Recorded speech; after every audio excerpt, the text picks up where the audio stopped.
David has a way of working which is very unique and very inspiring and very special. And it is that I think he really looks at the film as something that is constantly evolving. When he sleeps, when we sleep, when we come back the next day, it has evolved. The film is like living its own life. And including in pre-production, things can just change because something changes that affects another thing, like a butterfly effect.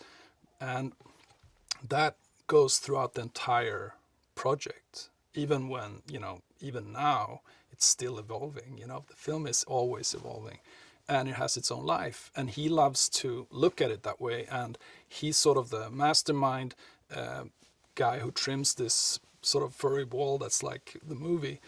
And we all have to sort of adapt to that being this own little creature. With David loving flesh tones, you can't really desaturate the film like, in a post-production desaturation or taking out colors like that. So, but then we still were intrigued by the aesthetics of black and white, and we decided to go with a lot more muted palette of the sets, and also with the snow landscapes. We realized with Judy Becker and Michael Wilkinson and I and David talked a lot about the palette being muted.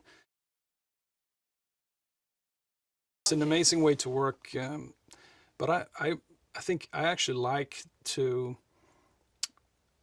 I like to work that way, that you you let the film live, and you let whatever happens in the scene when the actors start to act and David gets in to model them, and you have to be very flexible with where the camera should be, and you come up with all these ideas all the time, and David has these ideas, and we work so closely, the whole team, when we're moving forward, and I think it's actually such an amazing experience to go through.